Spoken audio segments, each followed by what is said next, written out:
Pour ce qui concerne la femme hébreu, on peut citer la Torah.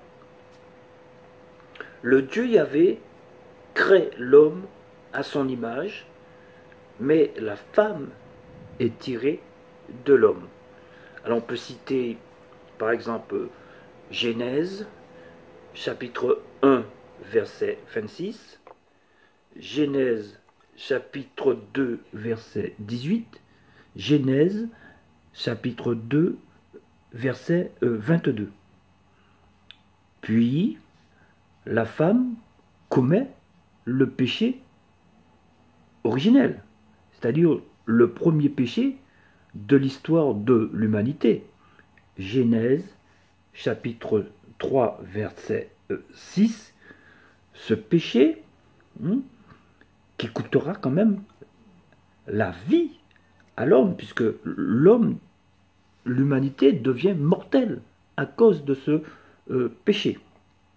Je précise que dans la religion kamite, la religion de l'Égypte antique, ce n'est pas une femme qui commet le premier péché de l'histoire de l'humanité, c'est un homme.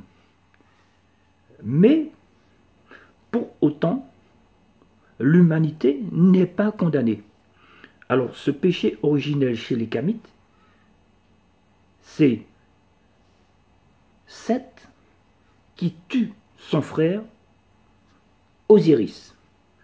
C'est ça, le premier péché de l'histoire de l'humanité chez les Kamites. Donc, je continue sur les Hébreux.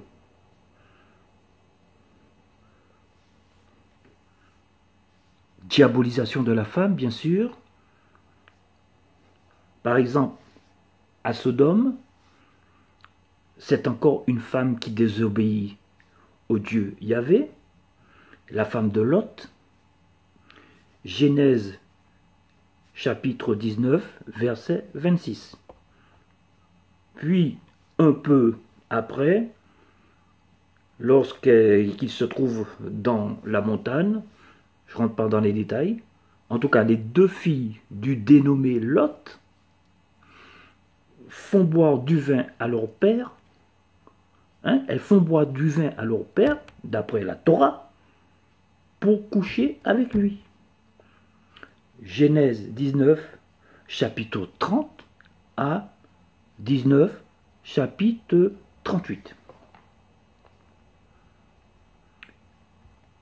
Pour la purification de la femme accouchée, il est bien précisé dans la Torah que si une femme accouche une fille, elle reste, cette femme qui accouche, 2 fois plus longtemps impure que pour l'accouchement d'un garçon. Ça, c'est dans le Lévitique, chapitre 12. D'après ce fameux Dieu Yahvé, un homme entre 20 et 60 ans vaut 50 cycles d'argent, alors qu'une femme n'en vaut que 30. Donc, pour les Hébreux, la valeur d'un individu est fonction de son sexe et de son âge. Ça, c'est le Lévitique 27. Valeur fonction du sexe et de l'âge, point barre.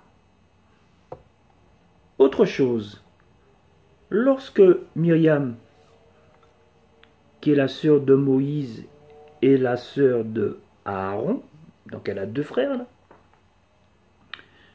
lorsque elle parle là contre Moïse à cause de la femme Couchite qu'il avait prise en mariage, eh bien, seule Myriam a été punie par le Dieu Yahvé, alors que son frère, qui avait aussi par les mâles de cette femme Couchite n'est pas puni. Donc ça c'est les Nombres, chapitre 12. Encore un autre exemple. Samson, dans la Torah, un héros local, on va dire, est consacré au Dieu Yahvé, dès le sein de sa mère, etc., etc. Eh bien, cet homme célèbre dans la Torah est trahi par qui? Devinez, une femme qui s'appelle Dalila.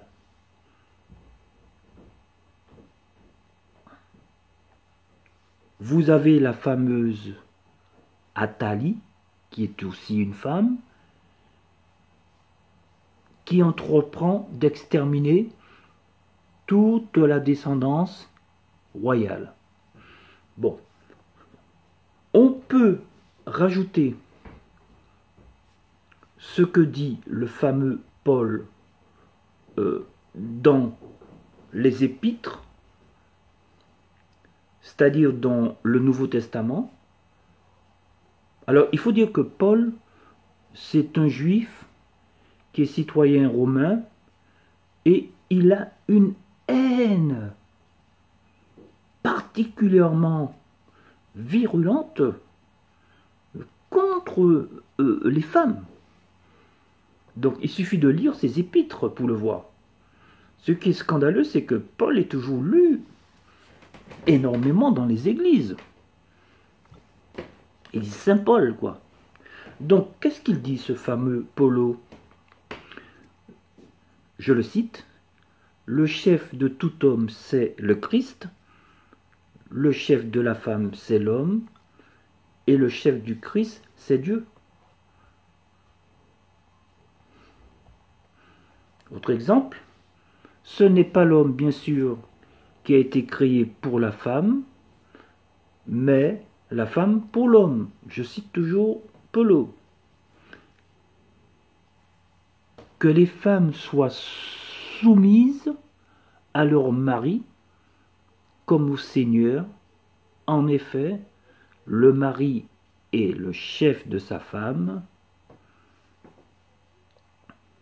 Pendant l'instruction, la femme doit garder le silence en toute soumission.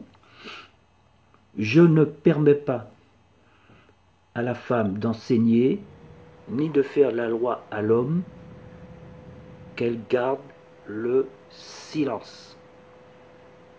C'est Adam, en effet, qui fut formé le premier, Ève ensuite,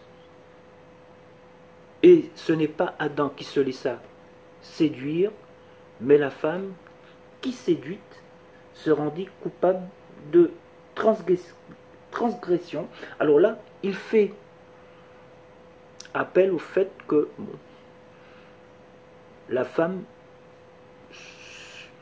avait été tentée par le démon, quoi. Elle a cédé, quoi, à la tentation du démon, quoi. D'abord, et ensuite, elle a entraîné dans sa chute l'homme. Alors ça, on le trouve dans les épîtres de Paul, Corinthiens, Éphésiens, etc.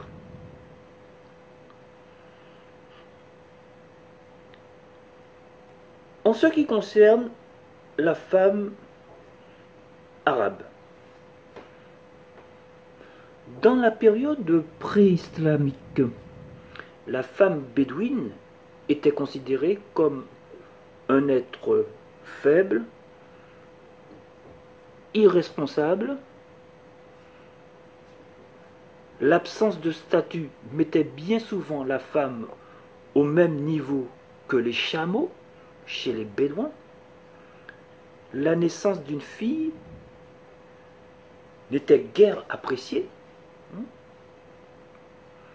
D'ailleurs, avant l'islam, la coutume était souvent de tuer les filles à la naissance en les enterrant vivantes. La volonté de la femme ne comptait pas dans le choix de son futur époux. C'est son père, son frère ou son tuteur qui décidait à sa place. D'accord? Il y a bien sûr achat de l'épouse. Le mariage pouvait se faire aussi par échange. La femme était une partie du patrimoine, un bien. Les épouses et les filles d'un défunt faisaient partie des biens à partager. Inversement, l'homme hérite de ses épouses, l'homme répudiait sa femme comme bon lui semblait. Donc, maintenant, à l'époque islamique, dans le Coran, qu'est-ce qu'il est dit dans le Coran?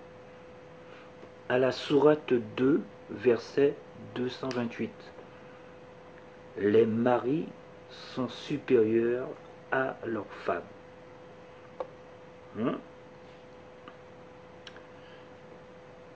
Ensuite, les hommes sont supérieurs aux femmes à cause des qualités par lesquelles Dieu a élevé cela au-dessus de celle-ci.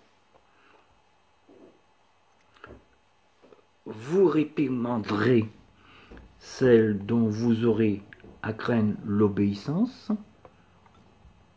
Vous les reléguerez dans des lits à part.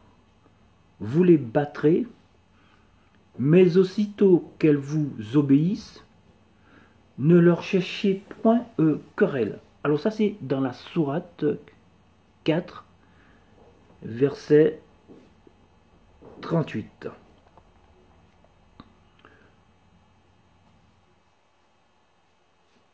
Toujours chez les Arabes, l'homme qui veut divorcer n'a besoin d'aucun motif, mais si la femme décide de divorcer, elle doit fournir de très bonnes raisons.